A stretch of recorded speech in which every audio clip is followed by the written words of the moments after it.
매년 하는 다이어트 만족스럽게 성공한 적이 있나요? 성공했다면 지금도 유지를 하고 계신가요? 남성은 14에서 20%, 여성은 18에서 28% 체지방률을 정상 범위로 봅니다. 사람은 왜 번번이 다이어트에 실패하고 살이 찔까요?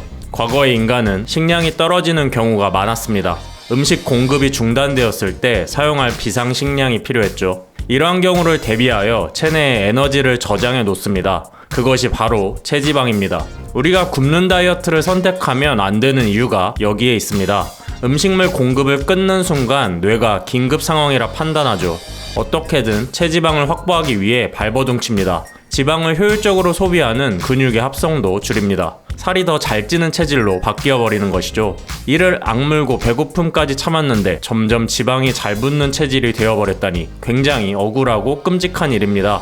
그래도 몸무게는 줄어서 괜찮다고요? 몸무게는 줄었지만 안타깝게도 살을 뺀 것이 아닙니다. 빠진 것은 수분이죠. 몸무게가 줄어든 다음날 한 끼를 많이 먹었더니 체중이 급격히 오른 경험이 있지 않나요? 단순히 몸무게를 줄이는 것이 아니라 체내에 지방을 태우고 근육량을 최대한 유지하는 다이어트를 해야 합니다. 에너지를 소비하는 과정에서 근감소를 완전히 피하기는 어렵죠. 하지만 최대한 근육 운동을 병행하여 근감소를 막는 방향으로 가야 하는 것이죠. 이것이 다이어트를 하는 올바른 방법입니다. 운동을 포함하여 식단과 수면까지 꼭 병행해야 할 3가지 방법을 소개해 드릴 테니 끝까지 시청해 주시기를 바랍니다. 다이어트는 참 쉬운 듯 하면서도 어렵습니다. 수십 년 동안 살이 찔 수밖에 없는 생활 습관으로 굳어져 있는 것이죠. 괜찮습니다. 조급해하지 말고 지금부터 하루에 하나씩 조금씩 고쳐나가면 됩니다. 할 수 있는 범위에서 최선을 다하는 것이 중요합니다. 앞서 이야기한 것처럼 다이어트는 수분이 아닌 체지방을 감량해야 하죠. 필요 이상으로 쌓여있는 체내의 지방을 태워봅시다. 먼저 효과적인 운동을 알아보죠. 하체 근육 단련을 병행하는 걷기와 인터벌로 기초대사량을 늘리는 원리를 알려드릴게요. 체지방을 효과적으로 태우려면 어떤 운동을 해야 할까요? 유산소만 하면 되는 거 아니냐고요? 아닙니다. 근육 운동을 유산소와 병행해야 효과가 좋습니다. 근육 운동으로 기초대사량을 높일 수 있습니다. 기초대사량은 움직이지 않아도 생체 활동에 소비되는 에너지량을 말하죠. 자동으로 열량을 소비해준다니 만들어만 놓는다면 너무 이득 아닌가요?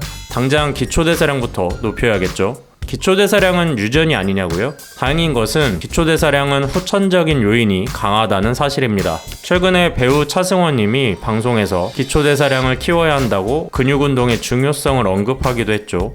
나이살이 찐다고 하는데 기분 탓만은 아닙니다. 말랐던 사람이 내장에 지방이 쌓여 배만 나오는 경우가 주변에 점점 많아지죠. 30대 후반이 넘어가면 근육은 자연스럽게 매년 1%씩 줄어듭니다. 마른 비만은 고도 비만만큼 건강을 위협하죠. 근육은 하나의 탄수화물 저장 공간입니다. 똑같이 피자를 먹어도 누구는 근육으로 커버하며 몸무게가 똑같은데 누구는 지방으로 찌는 차이가 여기서 발생하죠. 근육에 저장해놓은 에너지는 고강도 운동을 할 때 폭발적으로 사용됩니다. 어찌 보면 평소에 근육량을 높여놓는 것은 살이 덜 찌는 효과와 더불어 더 빠르게 높은 열량을 소모할 수 있는 능력을 갖춘다는 것을 의미하죠.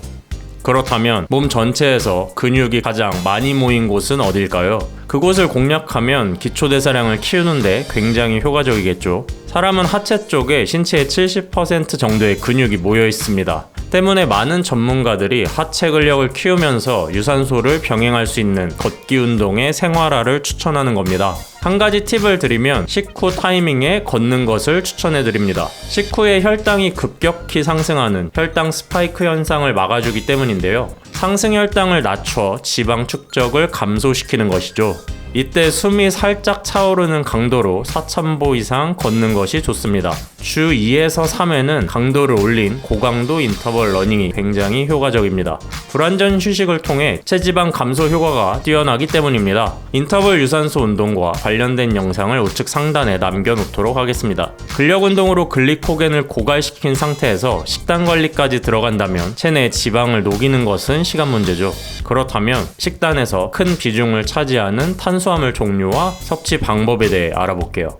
식단에 관한 잘못된 생각 중 하나가 다이어트는 탄수화물부터 억제해야 한다는 겁니다. 물론 필요 이상의 에너지를 섭취하는 것은 문제지만 탄수화물 차단 시 운동 수행 능력이 떨어지게 됩니다. 적당량의 질 좋은 탄수화물을 섭취하고 이 에너지를 활용한 운동으로 체내 에너지까지 소비해야 체지방을 태울 수 있죠. 그렇다면 탄수화물은 어떻게 먹어야 할까요? 정제 탄수화물, 복합 탄수화물을 들어보셨나요? 정제 탄수화물은 곡식의 껍질을 가공하여 가루 등의 먹기 좋은 형태로 만들어 놓은 것을 말합니다. 섬유질을 제거하여 영양소를 이루는 구조가 깨지고 당질의 덩어리만 남은 상태죠. 반대로 비정제, 복합 탄수화물에는 식이섬유, 비타민, 무기질 등의 다양한 영양소가 함유되어 있습니다. 정제된 탄수화물이 다이어트에 안 좋은 이유는 흡수가 빠르기 때문입니다.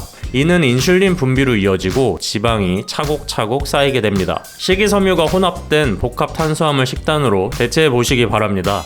음식물은 분해 과정을 통해 체내에 흡수가 되는데 복합 탄수화물은 분해 속도가 느리고 포만감이 높아 굉장히 좋죠. 쌀밥이나 빵을 자주 먹고 있다면 복합 탄수화물인 통곡류, 고구마, 현미밥으로 바꾸어 보시기 바랍니다. 한 가지 흥미로운 사실을 알려드릴게요. 똑같은 음식을 먹는데 순서만 바꾸어도 살이 덜 찐다는 사실 알고 계셨나요? 결론부터 말씀드리면 식이섬유, 단백질, 탄수화물 순서로 먹는 것이 좋습니다. 기본적으로 식이섬유는 소화 시간이 오래 걸리죠. 초반에 혈당이 급상승하는 것을 막아줍니다. 씹는 동안 포만감을 느끼는 중추신경을 자극하기도 합니다. 단백질은 탄수화물에 비해 지방으로 전환되는 비율이 낮죠. 그 때문에 단백질을 탄수화물보다 먼저 섭취하는 것이 좋습니다. 닭가슴살뿐만 아니라 콩, 살코기, 생선 흰살로도 단백질을 충분히 섭취하시길 바랍니다. 식단 중 가장 간단하면서도 지금 당장 실행할 수 있는 것 중 하나가 물입니다. 우리는 음료수나 당이 들어간 커피를 나도 모르는 사이 은근히 많이 섭취합니다. 지금 당장 모든 음료부터 물로 바꾸어 보세요. 효과가 생각보다 빠르게 나타납니다. 체내 노폐물도 빠지고 포만감도 드는데 피부까지 좋아지니 실행하기 쉬운 것에 비해 얻는 것이 아주 많죠. 혹시 체중이 급격히 늘어난 시점에 잠을 설치지는 않았나요? 현대인들은 기본적으로 불면증이 많죠. 갑자기 웬 수면 얘기냐고요? 수면 습관도 체지방과 연관이 있기 때문입니다. 스트레스가 쌓이면 살이 찌는 경우가 많죠. 폭식하는 것도 문제지만 잠을 잘 못 자서 내장 지방이 축적되는 것도 있습니다. 올바른 수면을 해야 호르몬이 잘 작동하여 대사가 정상화되고 체지방 분해에 도움을 받을 수 있죠. 잠을 잘 때 식욕 촉진 호르몬 그렐린이 억제되고 식욕 억제 호르몬 렙틴이 분비됩니다. 한국인은 OECD 회원국 중 가장 잠을 적게 잡니다. 이것도 문제지만 더 큰 문제는 따로 있습니다. 대한수면연구학회장 정기영 교수에 따르면 잠을 자는 시간보다 충분한 양의 깊은 수면이 더 중요하다고 합니다. 깊은 수면을 하기 위해선 스마트폰을 멀리하는 것이 가장 중요합니다. 수면은 빛의 영향을 크게 받습니다. 스마트폰 빛과 LED 조명에 멜라토닌을 억제하는 파란색 파장이 많이 섞여 있기 때문이죠. 취침 전 2시간 전에만 스마트폰과 조명을 멀리해보세요. 오늘부터 바로 시작하시기를 바랍니다. 정리하면 건강하게 먹고 잘 운동하고 잘 자는 하루의 시스템을 만들어야 하는 겁니다. 굶거나 체지방분해 식품을 먹고 단기간에 몸무게 숫자를 줄였다가 다시 요요 현상을 겪고 언제까지 수명을 깎아먹으며 건강을 해치는 다이어트를 반복할 수는 없습니다. 구체적인 숫자로 적는 것은 목표를 달성하는 데 큰 도움이 되죠. 운동과 식단 일지를 작성해보는 겁니다. 일주일에 700g 정도의 체지방을 줄여봅시다. 하루 100g이 되겠네요. 하루 에너지 섭취량을 300kcal 줄이고 운동으로 300kcal 에너지 소비량을 늘려보는 겁니다. 하루 600kcal 정도의 에너지 차이를 만들어가는 겁니다. 한 달에 3kg가량을 감량할 수 있겠네요. 상당히 괜찮죠? 이번 기회에 다이어트를 시작하며 건강한 생활 습관을 만들어 나가시길 바랍니다.